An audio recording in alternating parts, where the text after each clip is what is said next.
Chers taureaux, bonjour, vous regardez Jean-François sur Fabiola Voyance. Voici vos prévisions pour le mois de juillet. Alors amis taureaux, vous avez des planètes qui sont en cancer et le cancer c'est un signe ami du taureau. C'est aussi le signe de la famille, de l'intimité, du secret, des mystères, de l'enfance, du foyer, du passé, de la campagne, de la poésie, du romantisme. Et c'est bénéfique pour le taureau. Et c'est bénéfique aussi d'une manière à la fois officielle, parce que ça peut être par exemple un emménagement dans un lieu de vie nouveau, un cadre qui vous plaît, dans lequel vous vous sentez bien. Ça peut être aussi l'envie de restaurer votre intérieur, de redécorer la maison. Enfin, ça peut être aussi l'envie de fêter des retrouvailles, de passer une partie de l'été avec vos proches, vos parents, votre famille, de resserrer les liens. Ça peut être l'envie de fêter aussi, de célébrer quelqu'un, de créer l'événement pour quelqu'un que vous aimez. Ça peut être l'envie de partager des moments d'intimité en vous isolant, loin de l'agitation extérieure dans les bras de votre chéri. C'est tout ça, ces planètes, ce soleil en cancer et Mercure en cancer qui donne justement à vos projets un caractère officiel avec quelque chose que vous affirmez et vous communiquez autour de ce désir de soit lancer un projet, soit d'exercer telle activité, soit de vivre telle vie, soit de partir à tel endroit.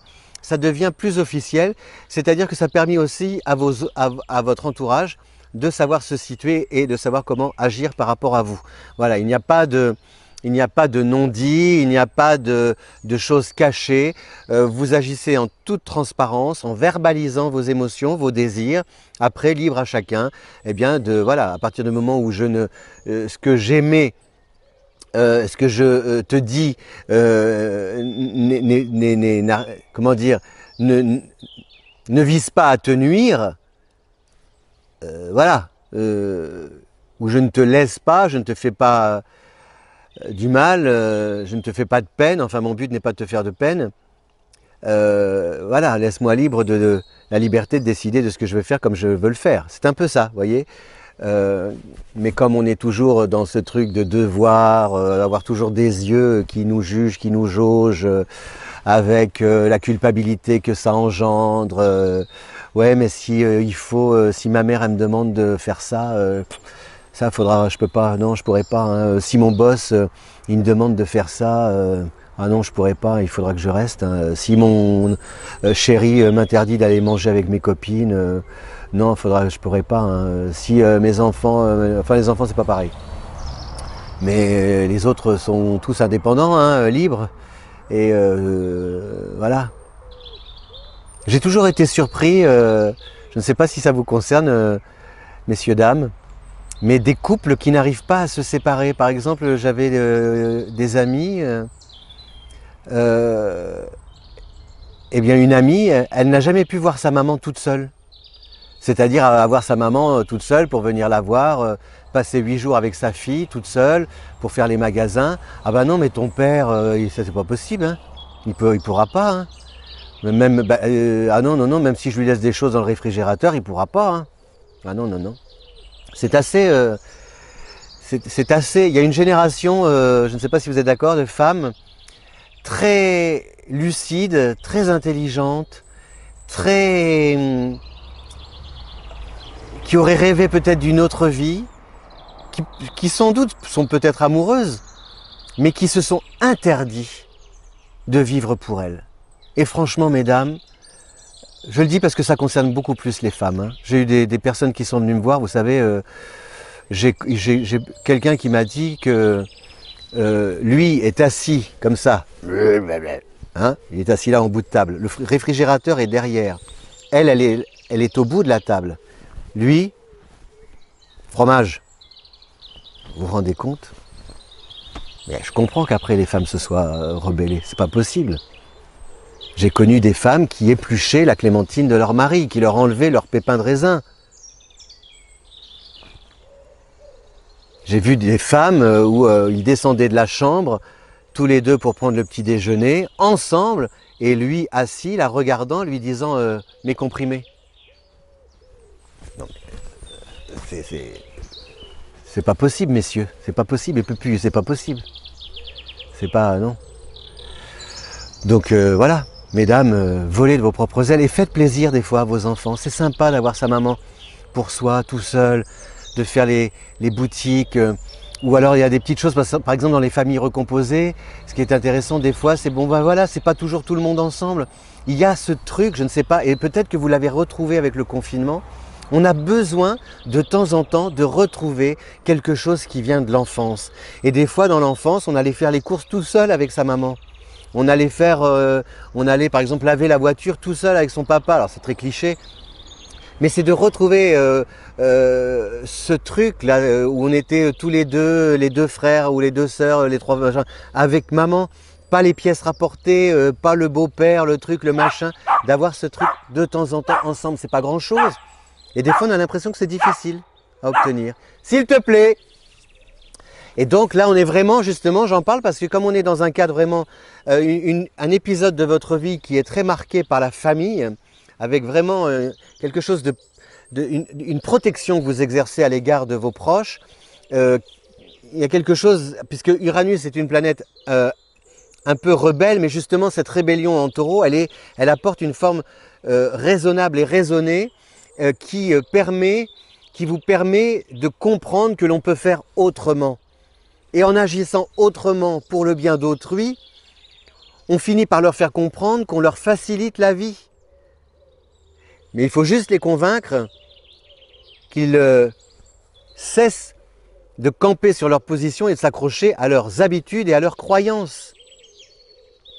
C'est là où ça devient dangereux. C'est quand si je vous propose 2 barils de bonheur et que vous vous dites « Ah non, non, non, non, non, non, non, non, non, moi j'en veux pas, moi je m'accroche à mon… voilà. C'est-à-dire que quand le malheur devient un repère, là c'est très grave. Là, je vous le dis, c'est très grave. Parce que ça veut dire que c'est pas facile de vous sortir d'affaire, voyez. Donc non, le malheur ne doit pas être un repère, voyez, ni une fatalité. Vous y avez droit au bonheur. Et donc là, avec le soleil en cancer, Mercure en cancer, il y a cette volonté d'affirmer vos nouveaux désirs, d'en faire part à votre entourage, de les amener aussi à vous emboîter le pas, à adhérer à vos projets, en découvrant qu'ils peuvent en être les heureux bénéficiaires de toutes vos initiatives et de vos démarches nouvelles. En plus, on a Saturne qui retourne en Capricorne, donc tout ça, ce sont des démarches qui vont s'inscrire dans la durée. Il y a quelque chose que vous travaillez en profondeur, cher Taureau. On n'est pas dans la réactivité, dans la réaction à chaud, on est dans le labeur pour pouvoir sécuriser l'avenir, mais pas seulement au sens matériel, de pouvoir se dire que, de trouver la place où l'on se sent bien, de cultiver les relations avec les personnes avec lesquelles on se sent bien, c'est ça, d'exercer l'activité à travers laquelle on se sent bien. C'est tout ça qu'apporte le cancer, cette notion de sensation, d'intuition qui va se caler sur votre raisonnement beaucoup plus pratique, pragmatique, lucide, réaliste, et en mixant les deux, vous allez pouvoir harmoniser vos désirs et faire quelque chose que vous aimez et amener aussi votre entourage à trouver la place qui leur correspond, qui correspond à vos proches. C'est ça qui est important pour vous. Voilà, cher Taureau, c'est un joli mois de juillet. Il y a quelque chose vraiment qui s'étire en profondeur avec Jupiter qui rétrograde, Saturne qui retourne en Capricorne. Le temps est votre allié. Il y a des personnes, si vous travaillez par exemple avec un public, une clientèle, vous allez vous apercevoir combien on vous aime, combien on vous estime, combien on apprécie votre pertinence, votre intelligence, votre générosité à vouloir tirer l'autre vers le haut. Voilà, c'est ça que je voudrais vous apprendre, vous encourager à cultiver, parce que vous avez ça, vous avez cette intelligence d'écoute et de capter en l'autre des atouts qu'il ne connaît pas lui-même. Et s'il joue le jeu, s'il est honnête, s'il n'a pas peur, vous allez l'aider cet autre à avancer. Et plus il va avancer, cet autre, plus vous allez à votre tour avancer. Et les deux, ça donne quelque chose de fort. Vous voyez, c'est comme si on partait d'un monolithe, d'un bloc de marbre. Et vous êtes le Rodin, la Camille Claudel, qui sculpte, qui cisèle le diamant brut. Et en même temps, plus vous ciselez, plus ça vous enrichit. Voilà, c'est ça le mois de juillet. Alors profitez-en Prenez les gens dans vos bras, prenez vos proches dans vos bras. Ah, vous n'avez pas à nous dire ce qu'on doit faire, Jean-François. Je sais, je ne vais pas à vous dire ce que vous avez à faire, je ne vous dis pas si... ah oui, parce qu'il y a quelque chose qui est sensuel chez le taureau. C'est Vénus, le taureau, c'est la lune. Donc il y a quelque chose, c'est un signe épicurien qui aime la chair et la chair. Et donc, voilà, cultivez votre jardin, mettez les mains dans la terre, prenez les pommettes comme ça de vos enfants, de vos mamies, de votre chéri, comme ça. Oh, mon amour, mon bébé, c'est ça. Ça fait tellement, c'est tellement... Oh là là. C'est juste ça dont on a besoin. Juste ça. Vous voyez? Mais quand vous avez une grand-mère... Ça, c'est un monsieur qui m'avait raconté cette anecdote, ça m'avait... Il me disait quand j'étais petit, il était avec sa grand-mère, comme ça, il se promenait. Et puis, il voit un monsieur passer devant lui, ou je sais pas, ou de l'autre côté du trottoir, qui lui sourit. Pardon, j'ai le nez qui coule. Et lui, il devait avoir, je sais pas, 4-5 ans, peut-être 5 ans. Donc le monsieur sourit, ou je sais pas, les regards se croisent, vous savez. Et il dit « Bonjour monsieur ». Et là, la grand-mère qui tenait la main de son petit-fils lui dit « Tu ne lui dis pas bonjour, ton grand-père était fâché avec lui. » Mais vous vous rendez compte de ce qu'on met dans la tête d'un enfant?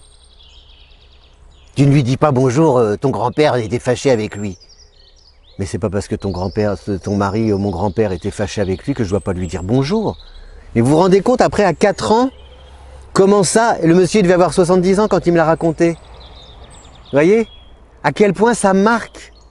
Si on avait conscience de l'empreinte qu'on laisse dans la tête de nos enfants, de notre entourage, des écoliers, on a tous 2 ou 3 profs ou maîtres, même pas, peut-être 2, qui nous ont laissé des souvenirs incroyables, marquants, mais on en a 2, 1 ou 2 qui nous ont pourri la vie, qui nous ont humiliés. Et ceux-là, ils n'imaginent pas à quel point ils ont pu faire du mal aux enfants. Vous voyez? Il faut faire attention à ce que l'on dit. Vous voyez, il faut vraiment... et pour faire attention, il faut faire ce que fait le taureau. Écouter, observer. Merci, cher taureau, de m'avoir écouté, observé. Je sais, des fois, c'est pénible de m'écouter et de m'observer moi-même. Je ne m'écoute pas et je ne m'observe pas. S'il te plaît, Gasparine, tu ne creuses pas des trous. Parce qu'elle fouge. Elle se prend pour un... S'il te plaît, pour un petit goré. Viens dire bonjour, alors. Viens dire bonjour ou au revoir. Oh là là. Oh, ouais, hop là. Oh, ça, c'est la Gasparine d'amour. Allez. Tu dis au revoir. Oh, oh, puis tu sens la terre. Je crois bien qu'elle m'a mis de la terre sur le... Oh oui, regardez. Allez, à bientôt, ciao. Merci, hein, si vous voulez vos vidéos, les réseaux sociaux, vous cliquez sur le lien. Qu'est-ce qu'il y a d'autre? Les affinités, le lien en description. Et merci beaucoup. Ciao, ami taureau.